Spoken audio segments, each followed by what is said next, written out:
जय हिंद दोस्तों, welcome to our YouTube channel Anuj Ranjan 06 centre में आपका स्वागत है।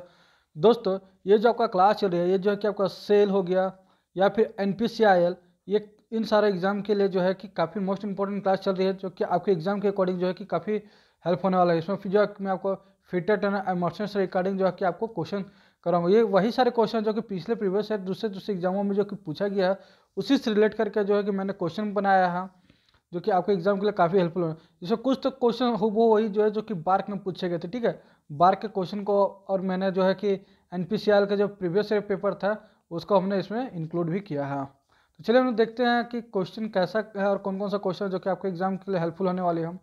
तो आज का जो हमारा पहला क्वेश्चन है, पहला क्वेश्चन बोलता है ग्राइंडिंग व्हील के कण का माप संख्याओं से सूचित किया जाता है। बहुत बारीक कण का माप डैश संख्या से सूचित किया जाता है। इंग्लिश में देख लेते हैं तो क्या बोलता है, the grain size of A grinding wheel in indicated by number, very fine grain size is indicated by number. तो ये पूछ रहा है कि कौन सा ग्रेन साइज है जिसको वेरी फाइन ग्रेन साइज के अंतर्गत जो है कि वो आता है, यानी कि वेरी फाइन ग्रेड का जो है कि नंबर कौन सा क्या होता है। तो फाइन हमारा जो ग्रेड हमारा होता है वो कितने प्रकार का होता है, वो हमारा 4 प्रकार का होता है। कौन कौन सा, एक कोर्स, एक मीडियम, एक फाइन एंड एक वेरी फाइन। तो अब तक जो कि आपको पता चल गया कि कोर्स का कितना होता है। तो कोर्स की अगर बात किया तो 10 से 24 तक आपका कोर्स का होता है। मीडियम की बात किया तो 30 से लेकर 60 तक नंबर तक होता है। फाइन की बात किया तो 80 से 180 नंबर तक का। एंड वेरी फाइन की बात किया है तो 220 से लेकर 600 नंबर तक जो कि आपका वेरी फाइन होता है। कहीं कि आपको ये 600 की जगह ये हो कि 800 तक भी आपको देखने को मिलेगा, जो कि रेयर केस में होती है। बहुत ही कम रेयर केस में, बहुत ही कम केस में ऐसा देखने को मिलता है। बट आपका जो रेट आंसर हो जाएगा वो हो जाएगा 220 से लेकर 600 नंबर तक, ठीक है। तो इस चीज़ को आप लोग जो है कि याद कर लीजिएगा। अगर कोर्स की पूछे तो 10 से लेकर 24, मीडियम की पूछे तो 30 से 60, फाइन की पूछे तो 80 से लेकर 180 एंड वेरी फाइन की बोले तो 220 से 600। चलिए नेक्स्ट क्वेश्चन देखते हैं। नेक्स्ट क्वेश्चन में आपका क्या बोलता है, नेक्स्ट क्वेश्चन बोलता है ग्राइंडिंग व्हील निर्देश में प्रतीक भी डैश को दर्शाता है, यानी इन ग्राइंडिंग व्हील स्पेसिफाइड सिंबल भी रिप्रेजेंटेड। मतलब कि ग्राइंडिंग व्हील जो है उसमें जो हमारा भी जो है कि किसको रिप्रेजेंट करता है। ऑप्शन देख लेते हैं, ग्रेन साइज यानी कण के आकार, ग्रेड, या फिर टाइप्स ऑफ बॉन्ड, बॉन्ड के प्रकार, या एब्रेसिव ग्रेड साइज। तो अगर उसकी बात किया तो भी किसको रिप्रेजेंट करता है, तो भी हमारा होता है टाइप्स ऑफ बॉन्ड, यानी कि ऑप्शन नंबर सी इधर राइट आंसर हो जाएगी, जो कि भी से हो जाता है। भी फॉर विट्रीफाइड बॉन्ड को यहाँ पर दर्शा रहा है, ठीक है। किसको, तो विट्रीफाइड बॉन्ड को। और ये जो है कि भी जो है कि बॉन्ड को टाइप्स ऑफ बॉन्ड यानी कि विट्रीफाइड बॉन्ड को ये दर्शा रहा है, ठीक है। ऑप्शन नंबर सी इधर राइट आंसर हो जाएगी। चलिए नेक्स्ट देखते हैं थर्ड नंबर। थर्ड नंबर में क्या बोलता है, धातु को तार जैसा बनाने की क्षमता इसकी डैश का एक माप है। The ability of a metal to be drawn into wire is a measured of its. तो धातु को जो है तार के रूप में बनाने के लिए जो इसमें क्षमता का प्रयोग किया तो उसको क्या कहते हैं। ऑप्शन है डक्टिलिटी, ब्रिटलनेस, मेलेबिलिटी या हार्डनेस। तो अगर जब बात की है कि यहाँ पे क्या क्वेश्चन बोला था, धातु को तार के रूप में बनाया, किसी मेटल को जो कि पीट पीट के को वायर के शेप में, जो कि पतली वायर के शेप में हम खींच सके, वो किस में होती है। तो क्या हमारा डक्टिलिटी में होता है, ब्रिटलनेस में होता है, या फिर मेलेबिलिटी एंड हार्डनेस। तो इसकी अगर बात की है तो ये हमारा जो है कि डक्टिलिटी में ये गुण पाया जाता है, ओके। अगर वही जो बात की है ब्रिटलनेस की, तो ब्रिटलनेस जो है कि हमारा भंगुरता होता है, जिससे कि हमारा कोई भी धातु जो कि काफ़ी सॉफ्ट हो जाता है उसमें भंगुरता। हार्डनेस की अगर बात की तो ये जो कि हमारे किसी भी जॉब पर, वर्कपीस पर जो है कि खरोंचनी लगाने के लिए, इस पर कार्य करने के लिए, कटिंग करने के लिए जो कि मतलब हार्डनिंग का होना जो है कि जरूरत होता है, हार्ड किया जाता है। और वही अगर मेलेबिलिटी की बात करें तो मेलेबिलिटी में जो है कि पीट पीट के इसको जो कि पतली थिन शीट के रूप में तैयार कर सकता है। शीट की अगर तैयार करने की बात होगी तो वहाँ पे मेलेबिलिटी आएगा, एंड वायर की बात होगी तो वहाँ पे जो है हमारा डक्टिलिटी आएगा, ओके। वायर की अगर बात की जाएगी तो वहाँ पे हमारा जो है कि डक्टिलिटी का प्रोसेस आएगी, ठीक है। चलिए नेक्स्ट देखते हैं 4 नंबर। 4 नंबर क्वेश्चन में क्या बोलता है, a cutting tool used to finish and enlarge a hole is known as. मतलब छिद्र को परिसीजन और बड़ा करने के लिए इस्तेमाल किए जाने वाले कटिंग टूल को डैश कहा जाता है। कोई भी हॉल है हमारा, उसको बोल रहा है कि हम परिसीजन यानी कि एकदम स्मूथ, मतलब फाइन होना चाहिए हॉल, और थोड़ा सा साइज में बड़ा हो। तो ये कौन सा प्रोसेस होगा, ड्रिल प्रोसेस है, टैप है, रिमिंग से, या डाइस है। तो इसका जो राइट आंसर हो जाएगा वो हमारा हो जाएगा रीमिंग प्रोसेस से। यानी कि जब भी हम लोग हॉल करते हैं तो उसमें क्या होता है, जब अंदर का उसका हॉल करने का सुराख जो होता है वो जो कि फिनिश नहीं होता है, हल्का उखड़ापन ऐसा होता है, तो वहाँ पे जो कि हम लोग रीमर के द्वारा जो उसको काफ़ी फिनिश रूप में तैयार करते हैं। और प्लस उसका जो कि रीमिंग का जब भी करेंगे तो उसका साइज जो है कि डेफिनेटली थोड़ा सा इंक्रीज हो जाता है। ओके, तो साइज भी इंक्रीज करना है और हॉल को भी एकदम पूरा एक्यूरेसी राउंड में बनाना है, तो वहाँ पे हम लोग रीमिंग प्रोसेस करते हैं। ड्रिल तो हमारा हो गया कि ड्रिल करने का, जो कि हॉल करने के लिए हम लोग ड्रिल का इस्तेमाल करते हैं। टैप की अगर बात किया तो टैप कहाँ पे होता है, तो हॉल के पार्ट्स जो कि ड्रिल के पार्ट में जो है हम लोग टैप का इस्तेमाल करते हैं। अगर वहीं डाई की बात की तो डाई कहाँ किया जाता है, तो वहाँ पे हम लोग जब भी टर्निंग किया हुआ जॉब रहता है, मान लीजिए कोई साफ्ट के ऊपर जो है कि टर्निंग किया हुआ, टर्निंग पे जो कि अगर हमारा थ्रेड काटने की बात है तो वहाँ पे जो कि हम लोग डाई के सहयोग से हम लोग टेप काटेंगे, थ्रेड काटेंगे। ओके, रिमिंग तो इसका जो है कि राइट आंसर ही हो जाएगा। रिमिंग जो कि हॉल को बड़ा करने के लिए और स्मूथ करने के लिए होता है। अगर वीडियो आप लोगों को पसंद आ रहा हो तो कृपया वीडियो को लाइक कर चैनल को सब्सक्राइब कर लीजिए और अपने दोस्तों के साथ भी जरूर शेयर कीजिए, क्योंकि आपके एग्जाम के रिगार्डिंग जो कि मैं इतना मेहनत कर रहा हूँ तो मुझे भी तो एक गुलदक्षिणा के रूप में कुछ चाहिए, तो आप कुछ सिर्फ आप लोग जो है कि वीडियो को लाइक करके अपने दोस्तों के साथ जो है कि शेयर कर दीजिएगा। चलिए इसका देखते हैं क्या क्वेश्चन पूछा। 1 सेंटीमीटर इज इक्वल टू, तो 1 centimetre is equal to dash micrometre, यानी कि कितने, 1 सेंटीमीटर जो कि कितने माइक्रोमीटर के बराबर होता है। ऑप्शन है 10,000, 1,000, 10 या 100। तो हमारा जो कि क्या बोला था, 1 सेंटीमीटर बराबर कितने माइक्रोमीटर होता है। तो सबसे पहले जो कि हमारा अगर बात की जाए कि 1 मिलीमीटर बराबर कितना माइक्रोन होता है, तो 1 मिलीमीटर के बराबर हम लोग जो है कि जानते हैं कि 1,000 माइक्रोन होता है। ठीक है, अगर वहीं बात की जाए 1 मिलीमीटर और 1 मिलीमीटर बराबर कितना सेंटीमीटर, तो 1 मिलीमीटर जो होता है, सॉरी यहाँ पे क्या बोला है कि 1 मिलीमीटर 10 सेंटीमीटर बराबर जो है, फिर से गलत, 1 मिलीमीटर, 10 मिलीमीटर बराबर 1 मीटर होता है। थोड़ा सा पीछे को उसको कर लीजिए। 1 मिलीमीटर बराबर जो है 10 मिलीमीटर बराबर 1 सेंटीमीटर, एंड 1 मिलीमीटर जो है कि आपका 1 सेंटीमीटर बराबर हो जाएगा 10,000। ठीक है, मैं आपको फिर से इसको क्लियर कर देता हूँ। हमारा 1 centimetre is equal to x micrometre पूछा है। ठीक है, 1 सेंटीमीटर में कितने माइक्रोमीटर होता है हम, तो हमारा जो है कि यहाँ पे देखेंगे कि 1 सेंटीमीटर बराबर जो है कि हमारा जो है कि 10,000 माइक्रोमीटर इसका राइट आंसर होगा। पर कैसे होगा, जबकि हम लोग जानते हैं, इसको हम लोग डिफाइन करके मैं आपको दिखाता रहा। 1 मिलीमीटर बराबर कितना होता है, तो 1,000 माइक्रोन होता है। 1 मिलीमीटर बराबर 1,000 माइक्रोन हो गया। तो वहीं पे 1 सेंटीमीटर बोला तो 1 सेंटीमीटर होता है 1 × 10 मिलीमीटर, 1 × 10 मिलीमीटर हो जाएगा 10,000 माइक्रोन। ठीक है, तो 10,000 माइक्रोन यहाँ पे राइट आंसर हो जाएगी। चलिए नेक्स्ट देखते हैं, नेक्स्ट क्वेश्चन में क्या है। 6 नंबर क्वेश्चन में बोलता है हमारा, the pin of A cross pin hammer is, cross pin हथौड़े की पिन डैश होती है, मतलब क्रॉस पिन हैमर हमारा जो पूछ रहा है कि वो किस प्रकार, किस साइड में होती है। मान लो ये हमारा हैंडल है, तो इसके किस साइड में जो कि हमारा पिन होगा। हमारा हैमर में क्या क्या होता है, एक हैंडल होता है, यहाँ पे एक साइड आपका जो है कि फेस होता है, एक साइड जो है कि आपका पिन होता है, ये बीच में आई होल होता है, चिक होता है, तो पार्ट्स ऑफ हैमर के अंतर्गत वो आ जाता है। तो यहाँ पे पूछा है कि क्रॉस पिन हैमर जो है कि क्रॉस उसका जो बना होता है हैमर का पिन, वो किधर साइड होता है। फर्स्ट ऑप्शन बोलता है bend toward the handle, handle की ओर झुका हुआ होता है। सेकंड बोलता है cross the two the handle, क्या हैंडल की ओर क्रॉस में होता है, बोथ ए एंड बी, या फिर इनमें से कोई नहीं। तो इसका राइट आंसर क्या आ जाएगा, क्रॉस पिन हैमर की बात कर रहा तो ये हमारा जो कि हैंडल के क्रॉस में होगा। अगर मान लीजिए हमारा जो है कि स्टेप से अगर हैंडल सीधा में है तो उसके क्रॉस में होगा। और इसका क्रॉस पिन हैमर का यूज क्या है, तो किसी सीट के रूप, सीट मान लीजिए एक सीट है हमारा और इसमें जो कि नाली नुमा सुराग बनाना है, तो यहाँ पे हम लोग जो कि क्रॉस पिन हैमर का इस्तेमाल करते हैं, उसको पीट पीट के एक सुराग जैसा बनाते हैं, एक स्ट्रेट लाइन जो है कि डिपिंग करने के लिए, एक तरह से बोल सकते हो कोई डिपिंग करने के लिए जो है कि इसका इस्तेमाल करते हैं हम।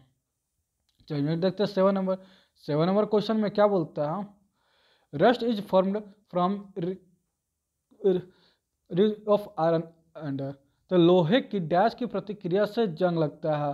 तो रस्ट जो है कि किसके कारण लगता है लोहे में, ऑप्शन है H2, N2O2 एंड CO2, यानी hydrogen, nitrogen, oxygen and carbon dioxide. तो वहीं अगर बात की कि रस्ट जो है कि हमारा किस लगता है लोहा में, तो वो जो है कि ऑक्सीजन की वजह से हमारा जो है कि रस्ट लगता है O2 के कारण। ओके, तो नेक्स्ट देखते हैं 8 नंबर क्वेश्चन में क्या बोल रहा है, which of the following use to transmission of mechanical power, यांत्रिक शक्ति के प्रसारण के लिए निम्नलिखित में से कौन सा उपयोग किया जाता है। हमारा बोल रहा है कि पावर किसी भी वर्क पे जब पावर ट्रांसमिट करना है तो उसके लिए हमारा किस का इस्तेमाल करेंगे। फर्स्ट ऑप्शन है चैन का, थर्ड है बेल्ट, फोर्थ है कपलिंग एंड फिफ्थ फोर्थ जो है कि ऑल ऑफ दिस। मतलब कि क्या हम लोग जो है कि पावर ट्रांसमिट करने के लिए चैन का इस्तेमाल करेंगे, बेल्ट का प्रयोग करेंगे, कपलिंग का, या फिर ऑल ऑफ दिस। तो जब हम लोग जो कि पावर ट्रांसमिट की बात किया तो ये तीनों से जो कि हम लोग पावर ट्रांसमिट कवर कर सकते हैं, चैन के द्वारा भी, बेल्ट के द्वारा भी एंड कपलिंग के थ्रू भी हम जो है हम लोग पावर ट्रांसमिट कर सकते हैं। इसके लिए इसका जो राइट आंसर होगा ऑप्शन नंबर डी इधर राइट आंसर हो जाएगी। तो नेक्स्ट देखते हैं 9 नंबर क्वेश्चन में क्या बोलता है, what is the weakest element in flange coupling iron. Flange coupling में सबसे कमजोर अंश कौन सा होता है। तो फ्लैंज कपलिंग हमारा सबसे कमजोर अंश कौन सा होता है, ऑप्शन देख लेते हैं, फ्लैंज, शाफ्ट, की या बोल्ट। तो जब भी हमारा फ्लैंज कपलिंग की अगर बात की जाएगी उसमें जो कि सबसे कमजोर कौन सा होगा तो वहाँ पे जो कि हमारा की हो जाएगा। ओके, ऑप्शन नंबर सी इधर राइट आंसर हो जाएगी। तो नेक्स्ट देखते हैं, नेक्स्ट क्वेश्चन क्या बोलता है, और फ्लैंज और शाफ्ट जो है कि उसमें थोड़ी हार्ड रहेगी की के मुकाबले। तो नेक्स्ट देखते 10 नंबर क्वेश्चन में क्या बोलता है, हेक्सा ब्लेड की सबसे अधिक इस्तेमाल की जाने वाली मानक लंबाई है। The most commonly used standard length of hexa blade is. तो हेक्सा ब्लेड की जो कि मानक लंबाई जो कि कितने होती है, हम लोग नॉर्मली जो है कि हेक्सा ब्लेड जो यूज करते हैं वो कितने साइज की होती है, हम लोग सभी को जो है कि याद है कि मिलीमीटर में होता है। कब कितना मिलीमीटर में होता है ये देख लेना है। तो यहाँ पे ऑप्शन जो है कि मिलीमीटर में ना देख के इंच में दिया गया है, कितना क्या 6 इंच होता है, 8 इंच, 10 इंच या 12 इंच। तो इसका जो राइट आंसर हो जाता है वो हमारा हो जाता है नॉर्मली जो हम लोग यूज करते हैं ज़्यादातर, अगर हम लोग बात किया कि अधिकतर किसका इस्तेमाल करते हैं तो वहाँ पे हम लोग 10 इंच यानी कि 250 मिलीमीटर की। और ऐसे जो है कि एडवांस ग्रुप में अगर बात किया तो हम लोग 300 mm की भी यूज करते हैं। हमारा अगर हेक्साब्लेड की बात किया तो कितना आता है तो हमारा 250 से 300 mm के बीच में हेक्साब्लेड जो है कि मौजूद होते हैं मार्केट में। लेकिन हम लोग ज़्यादातर यूज किए इसमें पूछा है कि इस्तेमाल सबसे अधिक किसका इस्तेमाल करते हैं, तो इसलिए जो है कि यहाँ पे इसका राइट आंसर हो जाएगा 250 मिलीमीटर इधर राइट आंसर हो जाएगा। ऑप्शन नंबर सी इधर राइट आंसर। इसका जो है कि बार्क ने भी यही आंसर मारा था, ये माना है, बार्क से ही एक क्वेश्चन को उठाया गया था, क्वेश्चन नंबर 10 को। चलिए 11 नंबर देखते हैं। 11 नंबर बहुत ही अच्छा क्वेश्चन है। 11 नंबर क्वेश्चन बोलता है क्या वो देख लेते हैं। The quality control allow at the most 0.4% defect parts. How many defective parts can be allowed in a production of 500 parts. ये बोल रहा है कि क्वालिटी कंट्रोल को कोई भी कंपनी कि अगर आप 500 पीस में से अगर आप 0.4% अगर पीस आपका जो है कि रिजेक्ट भी रहेगा तो मैं डिफेक्ट भी रहेगा तो मैं उसको जो कि एक्सेप्ट कर लूँगा। लेकिन अगर वहीं 0.4% से अगर कोई थोड़ा भी ज़्यादा हुआ तो मैं जो है कि उसको एक्सेप्ट नहीं करूँगा। तो यहाँ पे जो है कि उसका आंसर निकालना पड़ेगा कि भाई 500 पीस है तो उसके लिए 0.5%। तो नॉर्मली कुछ नहीं करना, एक मैथ तो नॉर्मली जो मैथ बनता है उस टाइप से 500 का 0.4% निकाल लेना है। तो कितना आ जाएगा, यहाँ पे 0.4 है तो इसको हटा देंगे तो 500 का 202 और 2 दूनी के 4 यानी कि 2 पीस, हर 500 में 2 पीस अगर हमारा डिफेक्ट पार्ट्स भी रहेगा तो उसको जो है कि कंपनी एक्सेप्ट करेगी। और नहीं तो अगर हम लोग 2 से ज़्यादा अगर बनाएंगे तो कंपनी हमें 4 सीट बैठा दे के बोलेगी बाबू घरे जाओ आराम करो। ठीक है, चलिए नेक्स्ट देखते 12 नंबर। मैं देखिए कर क्या रहा हूँ आपके लिए, जो मैं आज 45 से 50 के बीच में जो सेट लाया देखना पड़ेगा कितना है। तो वो जो है कि क्वेश्चन ये क्वेश्चन एग्जैक्ट आप ही लोग का एग्जाम में, आपका एग्जाम में कुछ ऐसा ही क्वेश्चन आता है। मैं अपने मन से कोई भी फालतू का क्वेश्चन इसमें ऐड नहीं किया हूँ, ना ही मैं टाइम पास वगैरह। तो इसमें जो कि करना क्या है आपको कि आप, मैं तो क्वेश्चन यहाँ पे प्ले कर रहा हूँ, अगर आपको आता है आंसर तो इसका पॉज कीजिए वीडियो, यहाँ पे क्वेश्चन पढ़िए, रीड कीजिए, उसका आंसर मारिए और आप स्कोर कीजिए कि देखिए कि आप 50 में कितना स्कोर कर पा रहे हो। ठीक है, तो एक तरह से ये मॉक के तरफ भी आप ले सकते हैं। और हालांकि मैं इसमें जो कि आपको डिटेल्स भी करते जा रहा हूँ तो आप लोग जो कि मिलाते जाना कि आप कितने सही कर पा रहे हो। चलिए देखते हैं 12 नंबर। ग्राइंडिंग के समय डैश का उपयोग करना चाहिए। Wheel grinding on most is. तो हम लोग जो ग्राइंडिंग जब भी करते हैं तो उस समय हम लोग किसका इस्तेमाल करना चाहिए, डार्क ग्लास स्क्रीन का यानी डार्क शीशे की screen, safety goggles, welding helmet या फिर सन ग्लास गोगल। तो हम लोग जब भी ग्राइंडिंग कर रहे होते हैं उस समय हम लोग जो है कि सेफ्टी के लिए किसका इस्तेमाल करते हैं, तो उस समय जब भी हम लोग इस्तेमाल करना होता है वहाँ पे सेफ्टी गोगल्स, ना कि सन ग्लासेस। अगर सन ग्लासेस का इस्तेमाल जो है कि क्या होता है, सन ग्लासेस जो ब्लैक कलर की होती है तो पता चलेगा हमें भैया जॉब को ग्राइंड करनी है, टूल ग्राइंड करनी है, और वहाँ टूल ना ग्राइंड करके अपने हाथ को लगा देंगे व्हील में तो हमारी हाथ भी कट सकती है। वेल्डिंग की बात की है, वेल्डिंग करते समय जो हम लोग किसका, तो वहाँ पे डार्क शीशे की इस्तेमाल करते हैं, जो कि उसमें जो कि उसका जो सीड आता है, फेस सीड जिसको बोलते हैं, वो जो है कि वाइट एंड ब्लैक कलर में जो है कि बन रहता है, कवर अप किया हुआ, और उसके बाद जो है कि उसको काफ़ी अच्छे से वर्क करने लगता है कि उसको जो वेल्डिंग करते हैं उससे जो किरण निकलती है, आर किरण जिस टाइप हम लोग बोलते हैं, वो लाइट जो आती है उसको आपको जो है कि डिफेक्ट ना करे, इसकी वजह से वहाँ पे हम लोग जो कि क्या करते हैं, तो ब्लैक शीशा इस्तेमाल करते हैं जो कि डिप गाढ़ा कलर की आती है। अगर वही जो है कि ग्राइंडिंग की बात की है तो वहाँ पे सेफ्टी गोगल्स यानी कि वाइट कलर की रहती है, उसका पहना जाता है। ठीक है, तो नेक्स्ट देखते हैं 30 नंबर। 30 नंबर में क्या बोलता है, the operation of threading in a drilled hole is. तो हमने पहले ही बताया कि ड्रिल होल करने का जो ऑपरेशन जो करेंगे वो कौन सा ऑपरेशन करेंगे।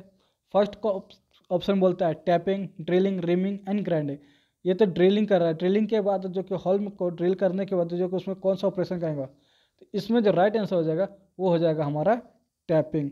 ठीक है, हॉल के अंदर जब भी करना हो तो हमारा टैपिंग, हॉल के बाहर करना हो यानी कि 60 पे करना हो तो वहाँ पे हमारा जो है कि डाई का वर्क होगा। ठीक है, डाई के द्वारा थ्रेड काटेंगे, इंटरनल काटना है तो टेपिंग, एक्सटर्नल काटना है तो डाई।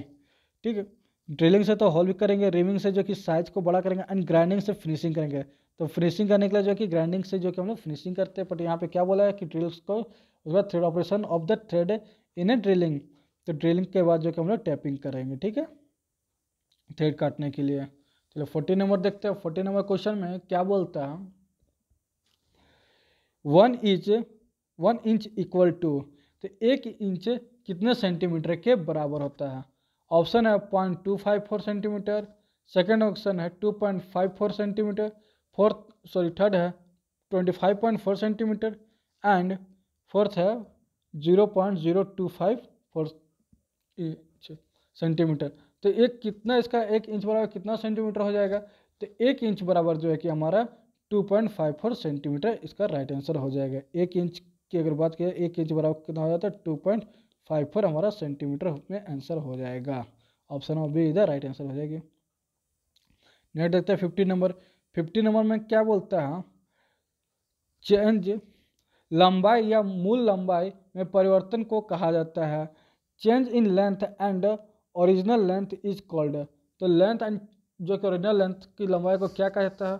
ऑप्शन देख लेते हैं, stress, strain, factor of safety यानी कि सुरक्षा का गुणांक, एंड यंग्स मॉडल, यंग मापक। तो जब भी हमारा लंबाई या मूल लंबाई की में परिवर्तन की अगर बात की है तो उसका जो राइट आंसर हो जाएगा वो हमारा हो जाएगा विकृति। अब इसके बारे में समझ लीजिए, तो विकृति क्या होता है, जिससे हमारा कुछ स्टेप से अगर हमारा मेटल है उसको जो कि फोर्स के थ्रू जो है कि इसको हम लोग क्या कर सकते हैं, इसका जो कि लेंथ को इधर बड़ा कर सकते हैं।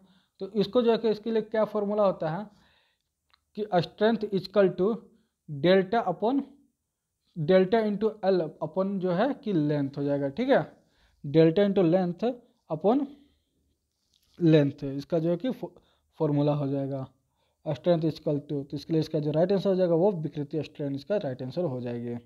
चलिए नेक्स्ट देखते हैं 16 नंबर। 16 नंबर क्वेश्चन में क्या बोलता है, मुंज मेटल इज अलाउ। तो मुंज मेटल किस धातु का बना आता है। ऑप्शन है copper and tin, copper and aluminium, copper and zinc, या फिर कॉपर एंड निकेल।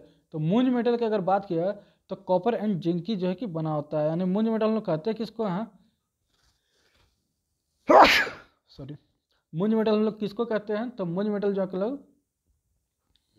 जो कि कासको, मुंज मेटल कहते हैं किसको, तो मुंज मेटल जो है कि हम लोग को जो है कि कॉपर एंड इसको हम लोग जो है कि पीतल को कहते हैं। ठीक है, चलिए नेक्स्ट देखते हैं हम 17 नंबर। 17 नंबर क्वेश्चन में क्या बोलता है, what is the value of thread angle of metric thread in degree. तो मीट्रिक थ्रेड में थ्रेड का कोण कितना डिग्री का होता है। ऑप्शन है 60 degree, 30 degree, 55 degree and 75 degree. तो हमारा जब भी जो कि मीट्रिक थ्रेड की अगर बात की है तो उसमें मीट्रिक थ्रेड में हमारा कितना डिग्री का एंगल होता है, तो होता है हमारा 60 डिग्री का। ओके, ऑप्शन नंबर ए इधर राइट आंसर हो जाएगा। वहीं अगर 55 डिग्री की बात की तो ब्रिटिश स्टैंडर्ड की थ्रेड में जो है कि हमारा 55 डिग्री होता है, मीट्रिक में हमारा 60 डिग्री होता है। हाँ, नहीं देखते हैं 80 नंबर। 80 नंबर क्या बोलता है, कॉम्बिनेशन प्लायर को डैश के लिए उपयोग नहीं किया जाता है। इस चीज़ को अच्छे से जो कि देख लीजिएगा, कई बार होता है कि किया जाता है नहीं किया जाता, जो कि हम लोग फास्ट जब भी एग्जाम देने बैठते हैं तो काफ़ी प्रेशर होता है कि जल्दी जल्दी एग्जाम देना है भाई, टाइम लिमिट होता है, तो इस चीज़ को लेकर हम लोग गलती कर देते हैं। वहाँ पे जल्दी का चक्कर हम लोग जो है कि है और नहीं को हम लोग जो है कि ध्यान नहीं देते, इसकी वजह से हम लोग का क्वेश्चन गलत होता है। कॉम्बिनेशन प्लायर आज आर नॉट यूज फॉर, तो कॉम्बिनेशन प्लायर का हम लोग का इस्तेमाल किसके लिए नहीं करते हैं? कटिंग के लिए करते हैं, ट्विस्टिंग के लिए भी करते हैं, लेकिन हैमरिंग के लिए जो है कि हम लोग कॉम्बिनेशन प्लायर का इस्तेमाल नहीं करते हैं, जबकि होल्डिंग के लिए हम लोग करते हैं। तो इसका जो राइट आंसर जाएगा option number C is the right answer हो जाएगी। चलिए 19 नंबर देखते हैं। 19 नंबर क्या बोलता है? Least count of vernier bevel protractor is, vernier bevel protractor का लिस्ट काउंट कितना होता है? तो वर्नेबल प्रोटेक्टर की लिस्ट काउंट की अगर बात की तो ऑप्शन क्या दिया है? 1 मिनट, 5 मिनट, 0.5 डिग्री या फिर 1 डिग्री। तो हमारे जो वर्नियर बेल प्रोटेक्टर की बात कर रहा है, तो वर्नियर बेल प्रोटेक्टर की जो लिस्ट काउंट होती है वो होती है हमारा 5 मिनट। अगर वहीं पे सिर्फ ओनली जो है कि ओनली बेवल प्रोटेक्टर की अगर बात कर देता तो उसका जो राइट आंसर हो जाता है 1 डिग्री। ठीक है, 1 डिग्री इसका जो कि राइट आंसर हो जाता है 1 डिग्री। चलिए नेक्स्ट देखते हैं 20 नंबर क्या बोलता है? The diameter of a hole is measured by, एक छिद्र का व्यास डैश द्वारा मापा जाता है। तो हमारा हॉल है, छिद्र है, हॉल का डायमीटर नापने का बात हो रहा है कि कितना इसका डाया है, तो वो उसको हम लोग किसके द्वारा मापेंगे? ऑप्शन है depth micrometre, dial gauge, inside micrometre या फिर आउटसाइड माइक्रोमीटर। तो जो कि हम लोग हॉल को हम लोग जब भी नापना होगा तो इनसाइड माइक्रोमीटर के द्वारा नापेंगे।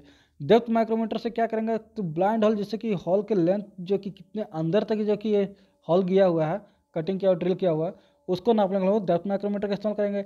डायल गेज से क्या करते हैं? इसके जो कि ओवरलेस को चेक करना होता है। जब भी अगर हम लोग जो लेथ मशीन में कर रहे हैं काम, या फिर ग्राइंडिंग मशीन में, सेंटरलेस ग्राइंडिंग में, सेंटर ग्राइंडिंग में अगर काम कर रहे हैं, तो वहाँ पे हम लोग डायल गेज के लगा कर जो उसको ओवरलेस को चेक करते हैं।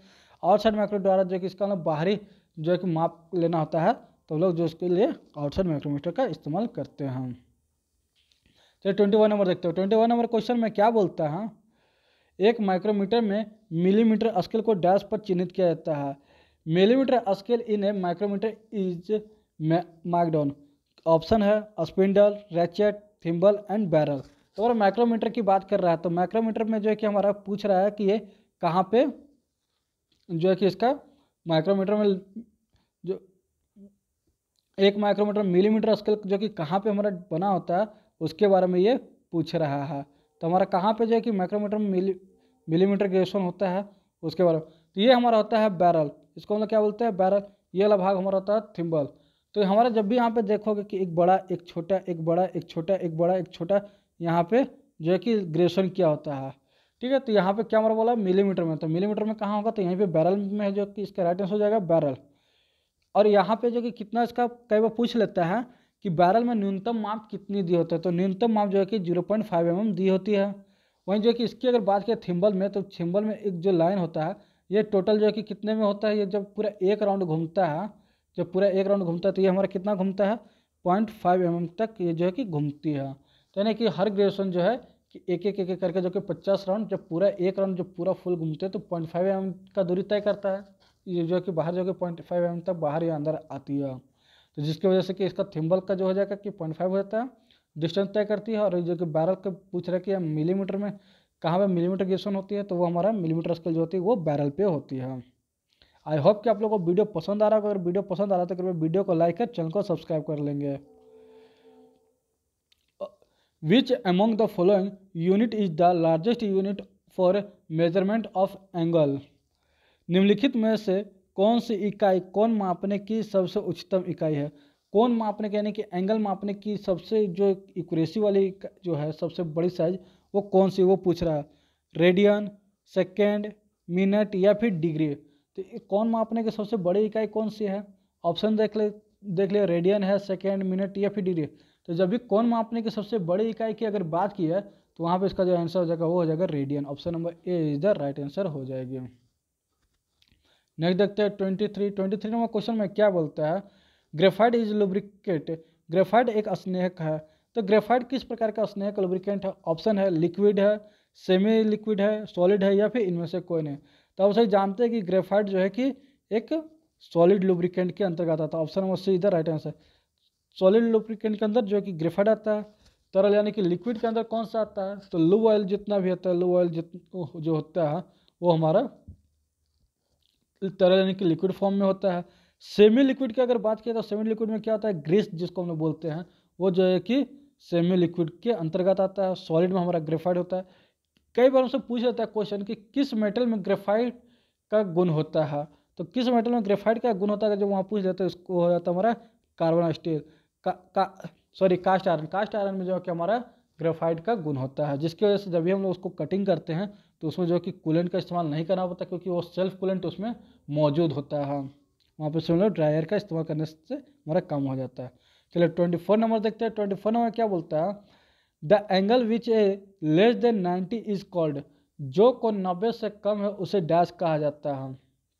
तो हमारा मैथ का क्वेश्चन आ गया इसमें, तो कौन सा कोण जो है कि 90 डिग्री से कम होता है उसको क्या कहते हैं। ऑप्शन है अधिक कोण, न्यून कोण, सम कोण या इनमें से कोई नहीं। तो 90 डिग्री से कम वाले कोण को हम लोग जो है कि न्यून कोण कहते हैं, इक्विट एंगल। और 90 डिग्री से जब अधिक की अगर बात की जाएगी तो वो कौन सा हो जाएगा, तो हम लोग का वो अधिक कोण हो जाएगा, अब्यूट एंगल। अगर वहीं पर राइट एंगल की अगर बात की जाए तो राइट एंगल क्या होगा, तो हम पूरा सीधा जो कि 90 डिग्री के एंगल में जो होगा वो हमारा राइट एंगल यानी ऑप्शन में सी उस टाइम हो जाएगा। लेकिन अभी फिलहाल क्या बोला है कि 90 डिग्री से कम यानी कि वो हमारा न्यूनकोण हो जाएगा। ऑप्शन में बी द राइट आंसर हो जाएगी।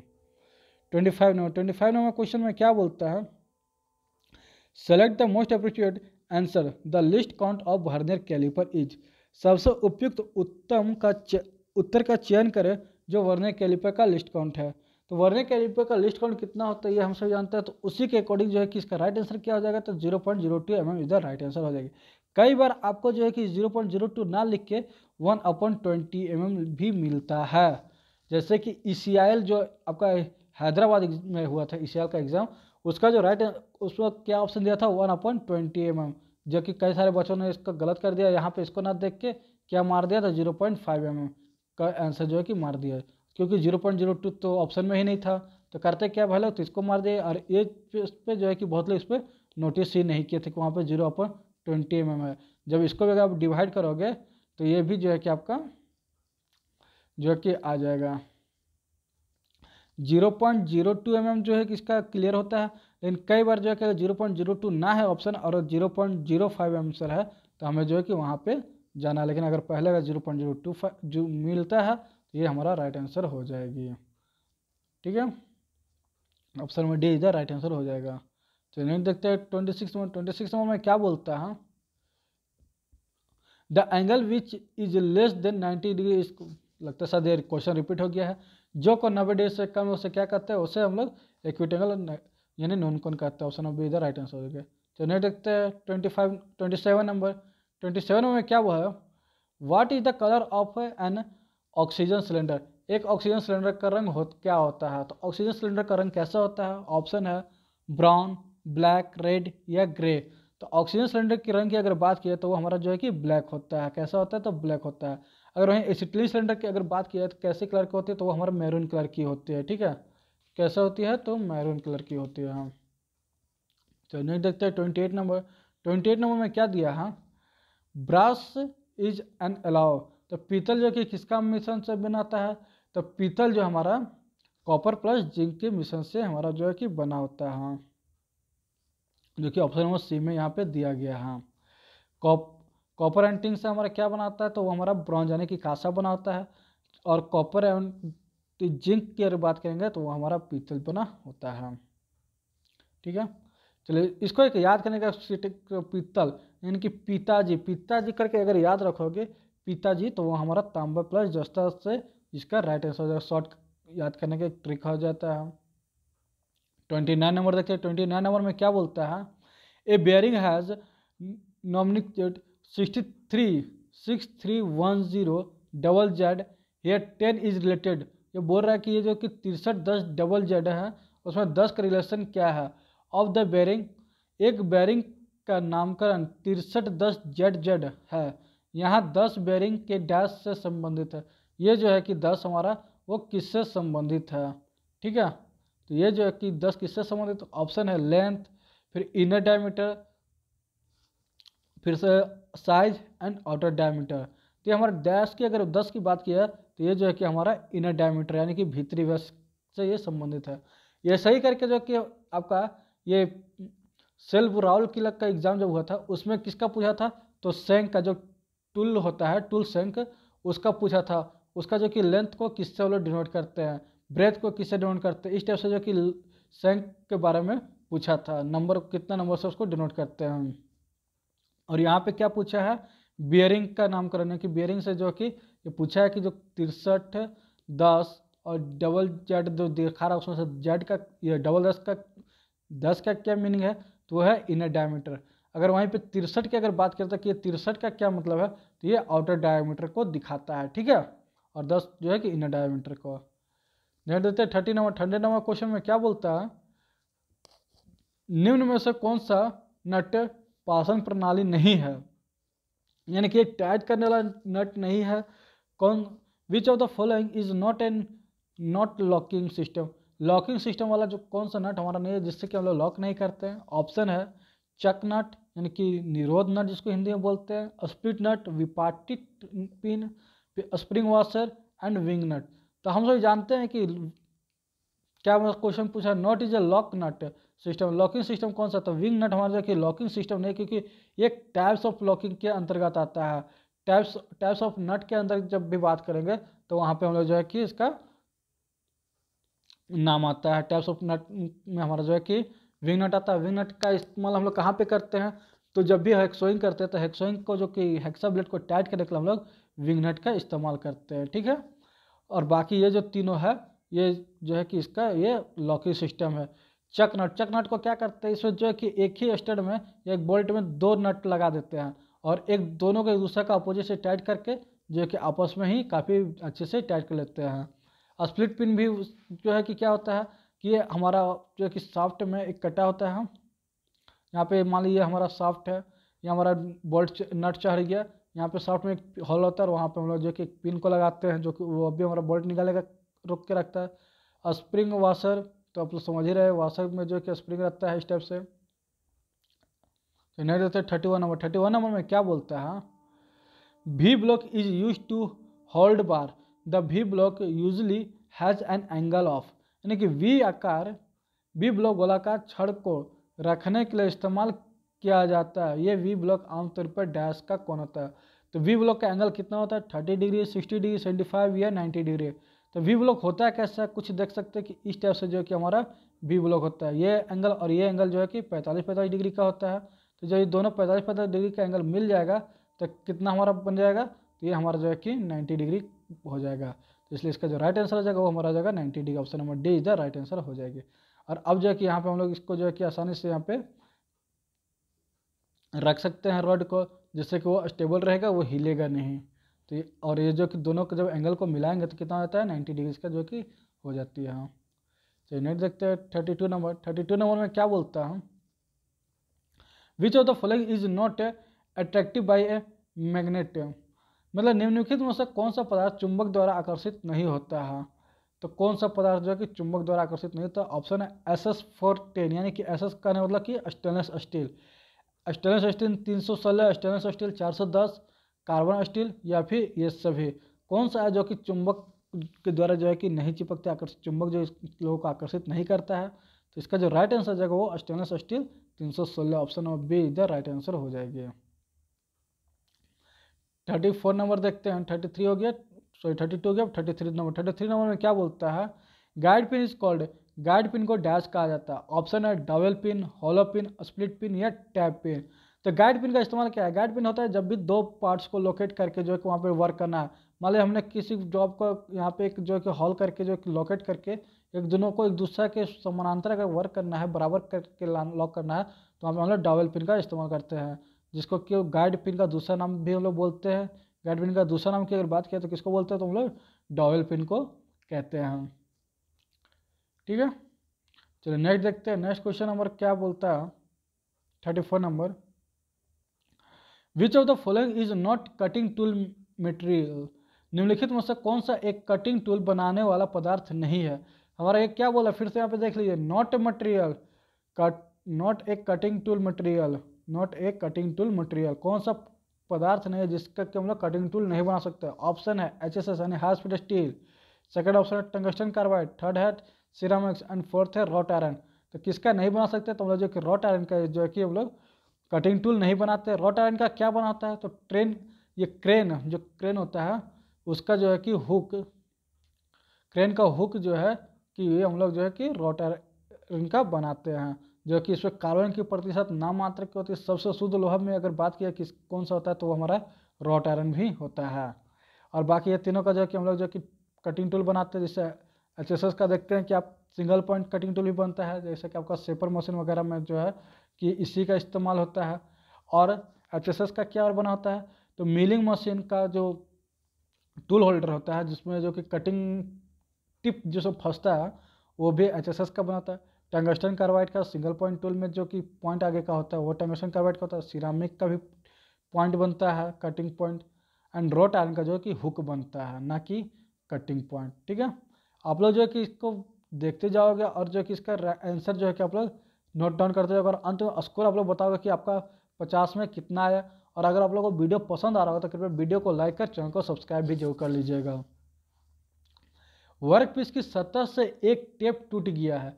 इस टूटे हुए टेप को डैश का उपयोग करके निकाला जा सकता है। इंग्लिश में क्या बोलता है क्वेश्चन देख लिया, बहुत ही अच्छे क्वेश्चन, काफी मोस्ट इंपोर्टेंट क्वेश्चन है। A tap is broken at the surface of the work piece, the broken tap can be remove by using. ये बोल रहा है कि एक हमारा जो है कि जॉब है या वर्क पीस है, इसका सतह पे हमारा जो कि मैं यहाँ से टैप कर रहा था, ठीक है, टैपिंग कर रहा हूँ यहाँ पे मान लो वर्क पे, बट किसी कारणवश हो जाए कि वो टूट गया। और टूटा भी कहाँ से, तो वो जो कि टूटा है इधर का एरिया फंस गया है और यहाँ पे जो है कि ये लास्ट जो है कि यहाँ पर अब इसके ऊपर तो बचा ही नहीं है। तो घर निकालेंगे कैसे, ऑप्शन है पंच द्वारा, कटिंग प्लायर द्वारा, टैप एक्सट्रैक्टर द्वारा या फिर वेल्डिंग द्वारा। तो जब अगर ऐसी स्थिति हो जाए कि यहाँ पे ना होता है, जब भी वहाँ पे फेस एकदम पूरा सरफेस हो गया हो काटने के, अब तो वैसे ही क्वेश्चन पूछा है कि सतह से एक टेप टूट गया है वर्कपीस की सतह से, तो सतह पे टूट गया है तो कैसे किसके द्वारा निकालेंगे, तो टैप एक्सट्रैक्टर। उसमें क्या होता है कि 3 पत्ती ब्लेड होती है, उसमें जो कि 3 पत्ती ब्लेड होती है, एक राउंड सा बना होता है और वो जो है कि इसमें घुस जाएगी आपका टेप में। टेप भी अगर अच्छा से देखो तो उसमें 3 जो है कि कट्स लगे होते हैं और सब जो है कि इस टाइप से उसमें थ्रेड कटा होता है, हल्का सा टेपर में होता है। तो जिसकी वजह से कि आपको नॉर्मली आप देखो तो लगेगा कि वो सीधा सीधा है बट हल्का टेपर में होता है। तो इस वजह से जो है कि उसको निकालने के लिए किसका इस्तेमाल करते हैं, टैप एक्सट्रैक्टर का। उसमें क्या होता है कि 3 पत्ती ब्लेड को इसके अंदर घुसा देते हैं और उसके बाद उसको एंटी क्लॉकवाइज जो है कि रिमूव करके निकाल लेते हैं राउंड कर घुमा के। ठीक है, तो नेक्स्ट देखते हैं। नेक्स्ट 36 में क्वेश्चन में क्या बोलता है, feeler gauge is use to check. Feeler gauge dash जांचने के लिए इस्तेमाल किया जाता है। फीलर गेज किसको नापने के लिए इस्तेमाल किया जाता है, ऑप्शन है गैप, लेंथ, डेप्थ या फिर डायमीटर। तो फिलर गेज का इस्तेमाल हम लोग किस लिए करते हैं, तो हम लोग गैप नापने के लिए। कई बार हम लोग कहते हैं कि फिलर गेज का साइज पूछ लेता है कि फिलर गेज का जो लेंथ होता है वो कितना होता है, तो वो 100 mm इसका जो है कि लेंथ होता है। ठीक है, इसको भी याद रखने की जरूरत है, जो कि कई बार एग्जाम में पूछा जा चुका है, आगे भी पूछने की उम्मीद हो सकती है। तो नेक्स्ट देते हैं 37 number, the Bush bearing is generally made of. Bush bearing आमतौर पर किस धातु का बना होता है, ऑप्शन है कांसा का यानी कि ब्रॉन्ज का, सेकंड ऑप्शन है व्हाइट मेटल, थर्ड है स्टील एंड फोर्थ है कास्ट आयरन। तो बुश बेयरिंग हमारा किसका बना होता है, बुश बेयरिंग समझ लीजिएगा बात को, इसमें काफ़ी मोस्ट इंपॉर्टेंट बात है कि बुश बेयरिंग जो भी हमारा बेयरिंग बनाएंगे बुश बनाएंगे वो किसका बनाएगा, वो हमारा जो कि साफ्ट से वीक धातु का बनाएंगे, साफ्ट से जो कमजोर रहेगा उसी का बनाएंगे, ताकि कहीं साफ्ट जो है कि बुश को हम लोग चेंज कर सकते हैं। इसको बुश को तो हम लोग चेंज कर सकते हैं बट साफ्ट ही अगर हमारा घिस गया, अगर साफ्ट से हार्ड धातु अगर हम लगा दिए, सबसे साफ्ट से हार्ड धातु का अगर हम लोग बुश बना के उसमें लगा दिए तो पता चलेगा कि साफ्ट ही खराब हो जाएगा। तो फिर उसके लिए हम लोग क्या करते हैं कि साफ्ट से सॉफ्ट धातु, मतलब उससे जो है कि कमजोर थोड़ी धातु जो होती है उसको हम लोग लगाते हैं। तो वहाँ पे किसका इस्तेमाल करते हैं, तो कांसा यानी ब्रॉन्ज का इस्तेमाल करते हैं, ताकि जो है कि वो घिसे ना ही हमारा सॉफ्ट को खराब कर रहे हैं। ठीक है, इसलिए इसका राइट आंसर जो होगा वो हमारा ब्रॉन्ज हो जाएगा, ऑप्शन नंबर ए इधर राइट आंसर हो जाएगी। नेक्स्ट देखते हैं 38 नंबर। 38 नंबर में क्या बोल रहा है, HWG is use for measurement of, यानी HWG मापने के लिए प्रयोग किया जाता है। HWG हम लोग का प्रयोग कहाँ पे किया जाता है, ऑप्शन है pitch of the thread, thread की पिच के लिए, लेंथ ऑफ द वायर, तार की लंबाई के लिए, थिकनेस ऑफ द शीट, चादर की मोटाई के लिए, या types of the thread, thread के प्रकार के लिए। तो HWG होता है कि HWG का अगर पूरा नाम पूछा देखा जब कई बार जो कि HWG का फुल फॉर्म पूछ देता है, तो HWG का फुल फॉर्म क्या होता है? Standard wire gauge. ठीक है, इसको अच्छे से याद रख लेगा। HWG का फुल फॉर्म अगर कोई भी पूछे तो क्या होता है? स्टैंडर्ड वायर गेज, इसका राइट आंसर हो जाएगी। यहाँ पे क्या बोला है? मेजर टू, तो HWG स्टैंडर्ड वायर गेज हम लोग किसको नापते हैं? तो हम लोग जो है कि थिकनेस ऑफ सीट, यानी कि सीट की मोटाई को हम लोग चेक करते हैं। ऑप्शन नंबर सी इधर राइट आंसर हो जाएगी। नेक्स्ट देखते हैं 39 नंबर। 39 नंबर क्वेश्चन में क्या बोलता है? विच मेटल हाईली ब्रिटल, कौन सा पदार्थ अत्यधिक भंगुर है? ये जो ऑप्शन दिया है, 4 ऑप्शन, ये चारों में से कौन सा मेटल जो है कि काफ़ी भंगुर यानी सॉफ्ट है? फर्स्ट है कॉपर, सेकेंड है लेड, थर्ड है कार्बन स्टील एंड फोर्थ है कास्ट आयरन। तो कौन सा हमारा जो कि सबसे भंगुर धातु है? तो इसका जो राइट आंसर हो जाएगा वो हमारा हो जाएगा कास्ट आयरन। कास्ट आयरन जो कि हमारा सबसे भंगुर है, इसमें जो कि सेल्फ ग्रेफाइट गुण पाया जाता है, जिसकी वजह से जब भी मशीनिंग करना होता है तो इसमें कूलेंट की कोई आवश्यकता नहीं होती है। कास्ट आयरन का क्या बनाया जाता है? तो आप देख सकते हो कि मशीन में जो भी मशीन होकर कंपनी का था वो जो कि हमारा किसका बना होता है? तो वो हमारा कास्ट आयरन का बना होता है। Okay, option number D is the right answer हो जाएगी। बाकी सब में जो है कि अलग अलग मीटर हो जाता है। तो नेक्स्ट होता है 14 नंबर क्या बोलता है? ग्रेफाइट इज लुब्रिकेंट, ग्रेफाइट एक डैश स्नेहक है। फिर से क्वेश्चन रिपीट हो गया, तो चलिए कोई बात नहीं। ग्रेफाइट किस टाइप का लुब्रिकेंट है? क्या लिक्विड मोशन है, सेमी लिक्विड है, सॉलिड है, या इनमें से कोई नहीं? तो ग्रेफाइट की अगर बात की, ग्रेफाइट किसका होता है? तो ग्रेफाइट जो कि एक सॉलिड लुब्रिकेंट है, जिसमें कि कास्ट आयरन में भी पाया जाता है। लिक्विड में कौन सा होता है? तो लुब ऑयल हो गया, ये सब जरा जो है कि हमारा लिक्विड में होता है। फिर सेमी लिक्विड की अगर बात किया करतल, तो वो हमारा ग्रीस हो जाता है। सॉलिड की और परमानेंट जो कि सॉलिड की अगर बात किया तो ग्रेफाइट होती है, सेमी सॉलिड में ग्रीस हो जाती है, एंड लिक्विड में लुब ऑयल हो जाता है और कूलेंट वगैरह हो जाती है। नेक्स्ट 41 नंबर क्वेश्चन में क्या बोलता है? Which one of the following material is used for making a grinding wheel, यानी कि किस पदार्थ को ग्राइंडिंग व्हील बनाने के लिए उपयोग किया जाता है? तो ग्राइंडिंग व्हील बनाने की बात हो रही है तो किसका हम लोग इस्तेमाल करते हैं? ऑप्शन है सिलिकॉन कार्बाइड, सेकेंड ऑप्शन है लेड सल्फेट, थर्ड ऑप्शन है सोडियम क्लोराइड, एंड फोर्थ है कैल्शियम कार्बोनेट। तो किसका हम लोग जो है कि ग्राइंडिंग व्हील बनाने के लिए इस्तेमाल करते हैं? तो ग्राइंडिंग व्हील बनाने के लिए एक तो सिलिकॉन कार्बाइड एंड लेड, तो किसका इस्तेमाल हम लोग करते हैं ग्राइंडिंग व्हील बनाने के लिए? इसका जो राइट आंसर हो जाएगा वो हमारा क्या होगा? तो इसका जो राइट आंसर हो जाएगा वो हमारा हो जाएगा सिलिकॉन कार्बाइड। सिलिकॉन कार्बाइड का जो हमारा ग्राइंडिंग व्हील बना होता है। लेड सल्फेट का भी नहीं होता है, सोडियम क्लोराइड का नहीं, एंड कैल्शियम कार्बोनेट का भी आपका जो कि ग्राइंडिंग व्हील नहीं होता है। तो किसका होता है? तो वो हमारा जो कि सिलिकॉन कार्बाइड का होता है। विट्रीफाइड बॉन्ड हो जाता है, बकालिड हो जाता है, ये सारे अलग अलग टाइप्स ऑफ बॉन्ड है, पर ये 3 को जो है कि इसका राइट आंसर नहीं होगा, सिर्फ ये सिलिकॉन कार्बाइड इसका जो है कि राइट आंसर हो जाएगी। एक जो है कि मैं पिछले क्वेश्चन में का ये आपको मैं समझा दूँ, यहाँ पे कास्ट आयरन का जो बात हुआ, कास्ट आयरन की अगर बात करें, जब भी हम लोग उसका कास्ट आयरन की मशीनिंग करते हैं तो इसमें जो चिप्स निकलती है वो किस प्रकार से चिप्स निकलती है? तो चिप्स की अगर बात की जाए कि चिप्स किस प्रकार की निकलती है, तो इसको हम लोग बोलते हैं segmental chips. Okay, segmental chips, जो कि आपका जो कि छोटे छोटे भंगुर रूप में छोटे छोटे जो कि करली चिप्स नहीं निकले, इसको जो जैसे माल डस्टिंग में अगर हम लोग कभी काम कर रहे होते हैं, ट्रेनिंग कर रहे होते हैं, या फिर कोई वो वर्क पीस पे ऑपरेशन कर रहे होते हैं, तो उसका जो चिप्स है कि काफ़ी बड़े साइज में मोटे और बड़े साइज निकलते हैं। बट जब भी अगर कास्ट आयरन की वर्क करोगे तो सिगमेंटल एंड छोटे छोटे टुकड़े में चिप्स निकलेगी। ओके, चलिए 41 तक हो गया। 42 नंबर देखते हैं। 42 नंबर में क्या बोलता है? ढीले धूल प्रकार के अपघर्षक से सूक्ष्म ग्राइंडिंग प्रक्रिया को डैश कहा जाता है। The process of pressure grinding, precision grinding of parts with loose dust types of abrasive is not, मतलब लूज डस्ट बोल रहा है कि हर ऐसा तो हम लोग ग्राइंडिंग व्हील किसका बना होता है? तो ग्राइंडिंग व्हील जो कि हमारा डस्ट का जो है कि एक जो है कि हार्ड किया हुआ ग्राइंडिंग सारे जो है कि छोटे छोटे डस्ट को, यानी कि सैंड वगैरह को जो कि जो ज्वाइंट करके बनाया जाता है, उसका हमारा ग्राइंडिंग व्हील बनता है। पर यहाँ क्या बोलता है? सूक्ष्म ग्राइंडिंग प्रक्रिया, यानी कि लूज डस्ट जो है को हमारा फ्री, इसका जो कि फ्री डस्ट जो होता है उसके द्वारा कार्य किया जाता है। कौन सा ऑपरेशन होगा? होनिंग, पॉलिशिंग, लैपिंग, या फिर बफिंग? तो इसका जो राइट आंसर हो जाएगा वो हो जाएगा हमारा buffing is the right answer. Option number D is the right answer. अब इसमें होता है क्या बफिंग में?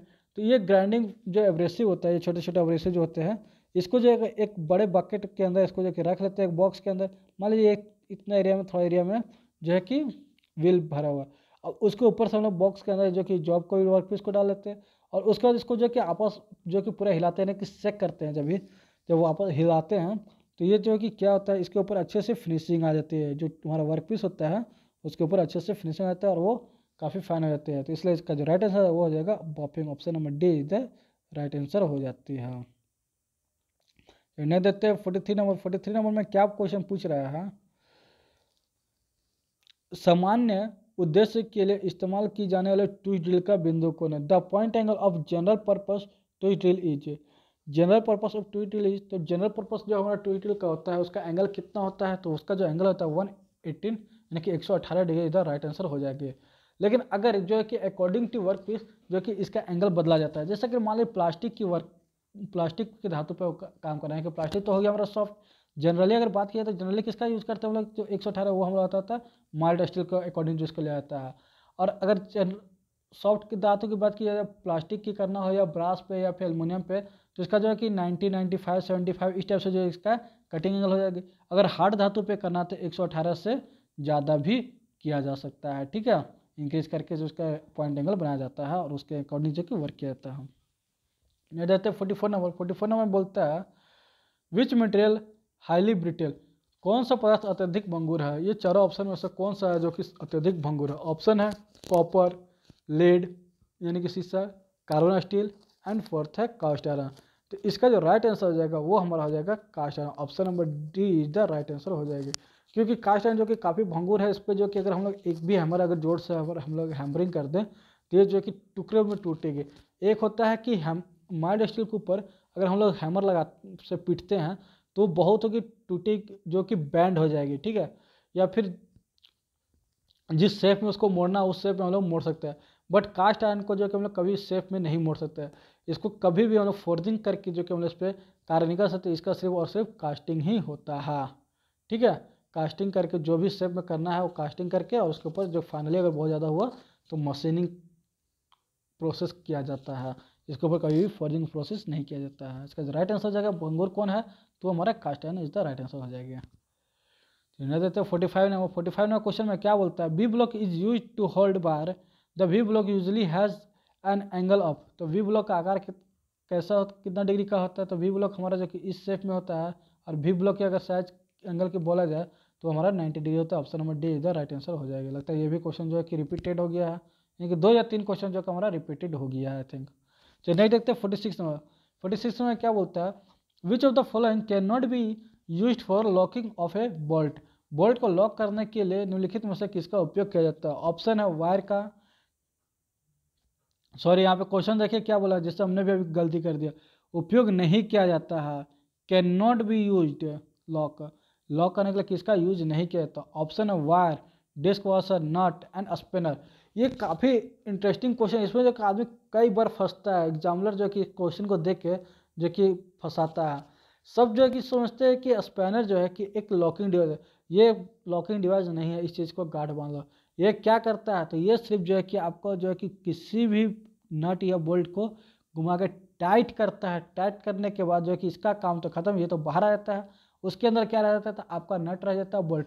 नट और बोल्ट जब आपस में मैच करके रहते हैं तो वो तो उसका काम हो गया, वो तो चला गया। नट से जो कि लॉक होता है, डिस्क वाशर लगा के भी हम लोग जो कि नट बोल्ट को टाइट करते हैं, वायर लगा के वायर से भी हम लोग कर देते हैं। बट जो स्पेनर क्या था वो टाइट करने का एक प्रोसेस है, वर्क है, ना कि ये जो है कि एक लॉकिंग डिवाइस है, ठीक है। तो इसलिए इसका जो राइट आंसर हो जाएगा lock and nut can not be use for locking of a bolt. तो इसका जो राइट आंसर हो जाएगा spanner is the right answer हो जाएगा, option number D is the right answer. Next question देखते हैं।